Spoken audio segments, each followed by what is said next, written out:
Hello everyone. ताले आज आम ओस्टेट गोटे इम्पोर्टाट क्लास करवा। आज आम ओडिया ग्रामर फर्स्ट चैप्टर माने आम ओडिया ग्रामर जदि सिलेबस देखा ताले फर्स्ट चैप्टर अच्छी आमर पैसेज, तो तार नेक्स्ट चैप्टर बा अनुच्छेद तार नेक्स्ट चैप्टर अच्छी पद निर्णय।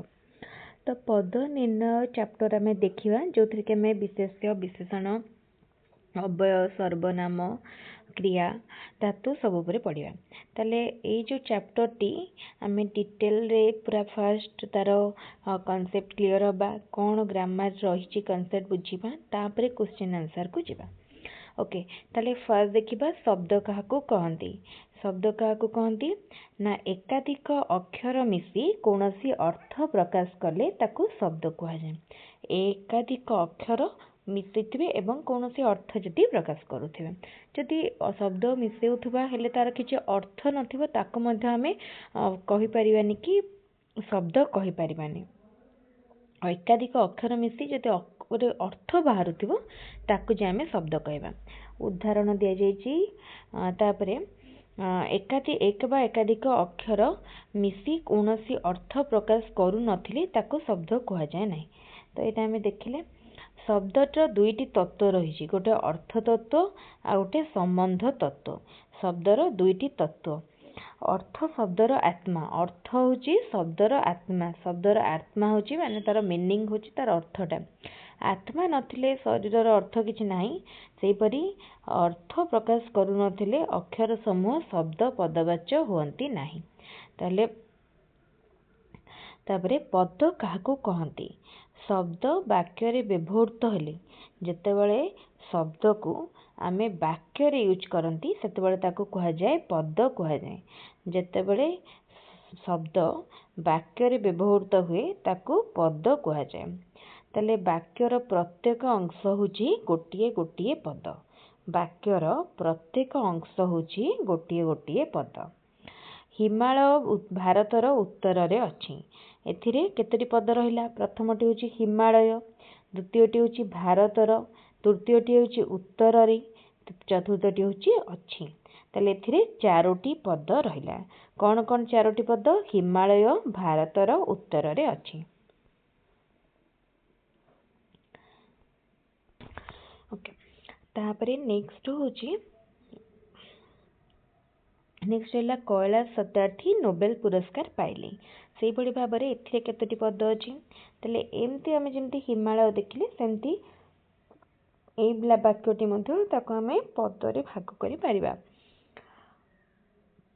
ओके, ताले एई भली भाव में एबे आमे गोटे जो प्रथम देखिले हिमालय भारतर उत्तर रे अछि ताको भांगिबा। भारतर उत्तर रे कौन अछि? कौन लगे क्वेश्चन करले? हिमालय। हिमालय केउठारे अछि? भारतर उत्तर रे। केउ देशर उत्तर रे हिमालय अछि? भारतर। तापरे एही बड़ी भाव में आमे उत्तर जो पाउछंती ए होची वाक्यर गोटे गोटे पद।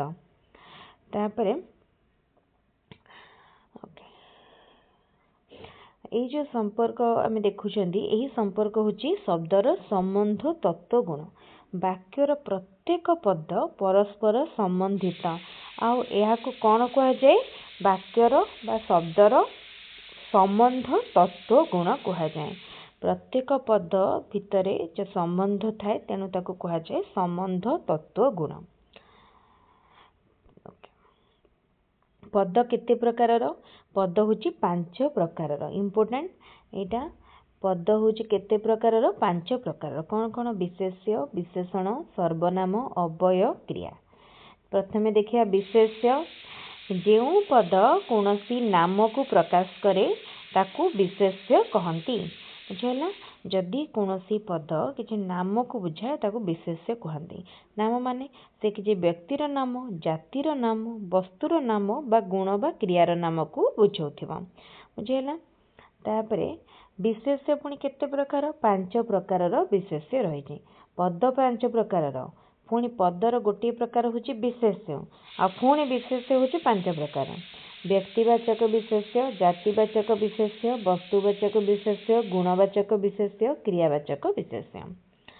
तापरे प्रत्येक विषय देखिए व्यक्तिवाचक जो विशेष्य पद कौन निर्दिष्ट व्यक्तिर नाम को बुझाए ताकू कह जाए व्यक्तिवाचक विशेष्य कौन निर्दिष्ट व्यक्तिर नाम को जदि बुझाऊ थाए तापरे व्यक्तिवाचक विशेष्य को नामवाचक ओके व्यक्तिवाचक विशेष्य को आउ कौन कह जाए नामवाचक बा संज्ञावाचक विशेष्य मध्य कह जाए बुझेला व्यक्तिवाचक विशेष्य को आउ कौन कह जाए नामवाचक बा संज्ञावाचक विशेष्य व्यक्तिर नाम पुणी व्यक्तिर नाम से देला राम श्याम दुर्योधन सीता सावित्री सब उदाहरण दे बुझेला से पुणी देशर नाम जातिर नाम नदीर नाम सब नाम को बुझे तो ये सब उदाहरण दे देगा तापर सेकेंड रे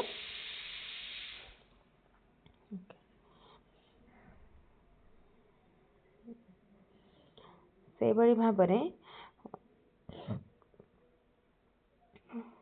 तापर नेक्स्ट देखिया एक मिनट व्यक्तिवाचक विशेष्य पर आसला जातिवाचक विशेष्य जातिवाचक विशेष्य कौन जोठी गोटे जाति को बुझाऊ ताको आमे कहबा जातिवाचक विशेष्य देख गाई गोटे गृहपालित पशु ठीक अच्छे यही वाक्य गाई गोटे गाई बा पशु को केवल बुझाऊनी गाई कौन कहले संपूर्ण गाई को माने गाई जाति को बुझाऊचे मो गाईर नाम चांद एथिरे चांद जो आम पर्टिकुलर कर दौरान ये हूँ कौन नामवाचक विशेष्य किंतु जितेबाला आम कहते कि माने गाई गोटे गृहपालित पशु सेठी गाई कहले केवल पूरा संपूर्ण भाव में गाई जाति को बुझाऊचे ये उदाहरण को जीवा ये उदाहरण सब क्वेश्चन आसे कालिदास को भारतर शेक्सपियर कहती कौन कालिदास को भारतर शेक्सपियर कहती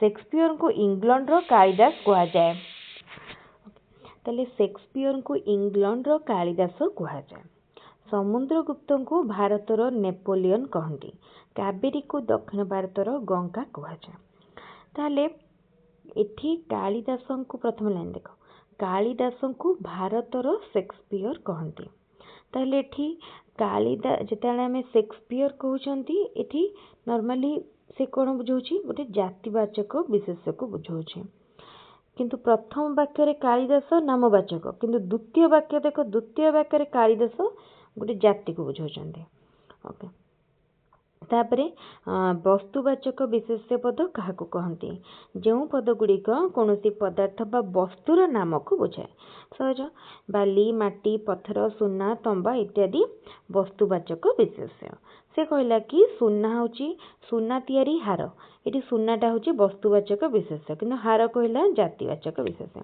तो ये भाव में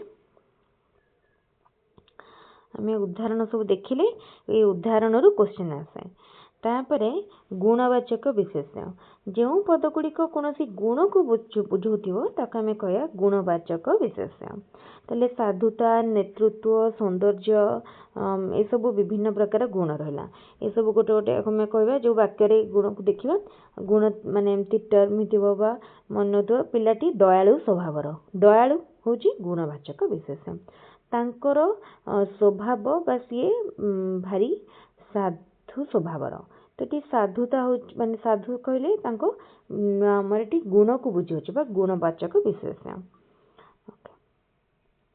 तापरे क्रियावाचक जो पदगुड़िक कौन निर्दिष्ट कार्यर नाम को बुझाए कौन है माने पढ़ा गोटे कार्यर नाम पिलाटी पठन करुछि तो ये पठन कौन पठन हूँ क्रियावाचक विशेष्य पद तापर सब उदाहरण देखिले बहुत टाइम हो तेणु आम डिटेल देखा किंतु उदाहरण गोटे पर गोटे माने देखी चलिया कहीं जदि सब उदाहरण गुड़ा देखिए बहुत टाइम पड़ेगा ताले ये आमर 5 प्रकार विशेष्य सरीगला नेक्स्ट जीवा विशेषण जो पद अन्य पदर गुण अवस्था संख्या बा परिमाण इत्यादि को प्रकाश करे ताकू विशेषण पद कहती तेणु विशेष्य पद कौन करुला ना कौन जिनस वस्तु यार नाम को बुझाऊला किंतु विशेषण पद कौन बुझाए गुण को बुझाए अवस्था को बुझाए संख्या को बुझाए बा तार परिमाण को बुझाए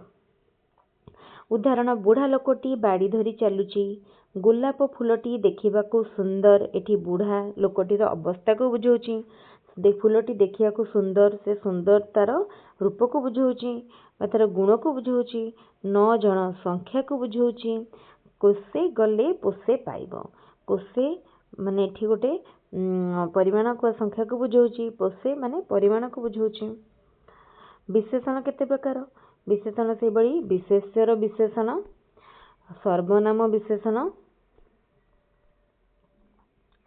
तापरे एठी आसीबो अव्यय विशेषण तापरे रहला एठी विध्यर विशेषण विशेषणर विशेषण क्रिया विशेषण परे आसुची तुलनात्मक विशेषण तापरे क्रियाज विशेषण सार्वनामिक विशेषण वाक्यर विशेषण तो ये आम विशेष्य रूपी विशेषण ये पूरा डिटेल सांबंधिक विशेषण ये 13टी प्रकार रहा ताले ये डिटेल पूरा नोट फॉर्मेट रे अच्छी समस्ते पढ़ो जदि कोठी डाउट है ताले पचार कहीं डिटेल आम ऑलरेडी ओस्टेट सब क्लास कर मेन फोकस रोचे क्वेश्चन उपर आम जिते अधिक क्वेश्चन प्रैक्टिस करें पूरा सिंपल लैंग्वेज रे बुझाई जमी सार्वनामिक विशेषण जो सर्वनाम पद विशेष्य पद को विशेषित करे क्यों लोक मते खोजुची जो घरे धन अच्छी से घरे चोर पशिबे ताले कौ घरे जो घरे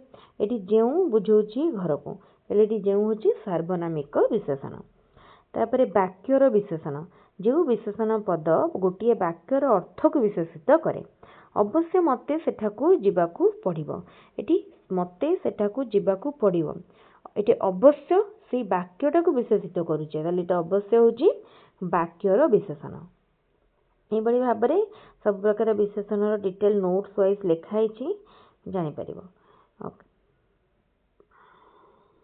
तापरे नेक्स्ट है अव्यय विशेष विशेषण गला है अव्यय अव्यय कौन जो पद मानकर लिंग वचन विभक्ति भेदरे कौनसी परिवर्तन हुए ना जो पद मानकर लिंग वचन विभक्ति शेषे कौनसी परिवर्तन हुए ना ताकू कहगला अव्यय पद जो उदाहरण ओ एवं किंतु अबा सदा अथवा ये सबूर कौन हुए कौनसी परिवर्तन हुए ना वाक्यटी जहाँ हो वाक्य लिंग जहाँ थाउ विभक्ति जहाँ थाउ वचन जहाँ थाउ किंतु यही पदगुड़िकर कौनसी परिवर्तन हुए ना जार अर्थ बदले ना से हूँ अव्यय हुए ताकू कह जाए अव्यय ओके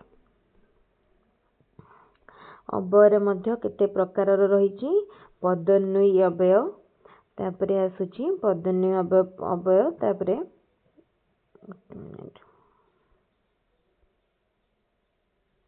संयोजक अव्यय संयोजक अव्यय पर परिमाण सूचक अव्यय वियोजक अव्यय विकल्पार्थक अव्यय सम्मति सूचक तापरे कालबोधक संभावना सूचक निषेधार्थबोधक भाववाचक संबंधन सूचक अव्यय प्रश्नवाचक पद विकारमूलक अव्यय ताले अव्यय देख अव्यय माने जदि कहया 23 प्रकार अव्यय रही 23 प्रकार अव्यय माने जो भी गाइड अच्छी ये पीडीएफ एक्चुअली टिके ओवरलैप हो जाइए पेज गुड़िक ये पेज पर से पेज पर ये पेज एमती टिके हो जाइए अच्छी नहीं आम डिस्कसन करनबा किंतु जो माने भी जो भी गाइड अच्छी कि बुक अच्छी पद निर्णय बा वाक्य परिचित माने पद निर्णय बही खोल पद निर्णय चैप्टर खोलला पर से देखियो डिटेल बुझाई अव्यय पर भी देखिए ये आम जमी डेफिनेशन वाइज पढ़ुंट से भाया पढ़ी नब पढ़देले सुविधा हम मन रखापी जमी समुदाय सूचक अव्यय कौन है समुदाय माने गोटे होल मीनिंग को बुझाऊ जो अव्यय पद गुड़िक समुदाय अर्थ को बुझाए कौन कौन इत्यादि आदि प्रभृति और वगैरह ये सब हूँ समुदाय बा समुदाय अर्थ को बुझाए ये सरीगला आमर अव्यय अव्यय डिटेल पूरा आम पढ़ले किंतु जदि 23 प्रकार अव्यय डेफिनेशन पढ़िया आम क्वेश्चन कला से करा हूँ होमवर्क समस्ते जेकोसी बही जो भी गाइड अच्छी टीबीडब्ल्यू गाइड बहुत बढ़िया सिंप्लीफाइड माने मीनिंग रे बुझेई तो टीबीडब्ल्यू गाइड फॉलो कर पारिबो सेठू देखिबो सबु अव्ययर डेफिनेशन देखिबो एंड उदाहरण देखिबो तापर देखिबो क्वेश्चन आंसर कला बेलू केते सहज लागियो। आमे फास्ट थर जेतल ओस्टेट क्लास करथिले ओटीटी क्लास करथिले ओडा सब पूरा डिटेल रे पढिथिले तनो एबे जो माने चाहो छ हम चैनल रे आउथर से सब देखिया पई प्रीवियस वीडियो को जाय कि मथे देखि पारियो। ओके रिसेंटली आमे ए सब करथिले क्वेश्चन केते बेले ना ओटीटी क्लास बेले ठीक अछि। तापरे क्रिया वाक्य रे जो पदगुड़िकर कर्तार वचन और पुरुष अनुसार और घटनार काल अनुसार रूप परिवर्तन हुए सेगुड़ी को क्रियापद कह जाए। यहाँ है तार डेफिनेशन। क्रियार उदाहरण देखि बुझेब तापर आसला धातु क्रियार मूलपिंड को धातु कहती। थियोरेटिकल कॉन्सेप्चुअल क्वेश्चन एथिरु आसे क्रियार मूलपिंड को कौन कह जाए। उदाहरण बहुत गुड़ा देथिबो जदि जने पढ़ी नथिबो बुझी नथिबो जान नथिबो करि परिबनी ताले धातु होची क्रियार मूलपिंड। उदाहरण दिया जायछि उत्पत्ति दृष्टि धातु होची दुई प्रकार गोटेला मौलिक धातु और गोटेला वैकृतिक धातु। तापरे मौलिक धातु पुनी चारि प्रकार तत्सम तद्भव देशज वैदेशिक। वैकृतिक धातु चारि प्रकार प्रयोजक नाम धातु सन्नंत धातु जड़ंत धातु।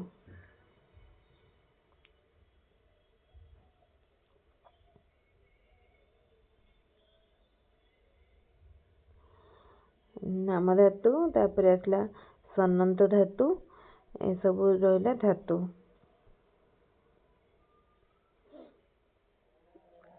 तापरे क्रिया उपरे मध्य सेमती पूरा डिटेल बुझा जायछि। क्रिया केमती काल हमर तीन प्रकार रहिला क्रियार काल गोटेला अतीत काल वर्तमान काल भविष्यत काल तीनोटी काल। तापरे वर्तमान काल से गाँ को जाउछि अतीत काल से गाँ को जाइथिला भविष्यत काल से गाँ को जीवो। तो ये जाउछि वर्तमान कालर क्रिया जाइथिला अतीत कालर क्रिया एंड जीव भविष्यत कालर क्रिया ये बुझा जाइछि। तापरे सर्वनाम सर्वनाम पद कौन जो पद अन्य पदर परिवर्ते व्यवहृत हुए ताकू सर्वनाम पद कहती। साधारणतः यह विशेष्य विशेषण और वाक्यार्थ परिवर्ते व्यवहृत हुए। ओके तापरे सर्वनाम जो पद अन्य पद परिवर्ते व्यवहृत हुए ताले विशेष्य विशेषण और वाक्यार्थ परिवर्ते आमे सर्वनाम पद व्यवहार करते। ये तार डेफिनेशन पार्ट गला। तापरे उदाहरण देखि मध्य सर्वनाम पद को इति बुझा जायछि। ताले सर्वनामर पुनी केते प्रकारर अछि इति व्यक्तिवाचक सर्वनाम प्रश्नवाचक सर्वनाम निर्देशात्मक सर्वनाम संबंधवाचक सर्वनाम समुचय सर्वनाम। तो एठी तो एठी क्वेश्चन एतरा भला बेछि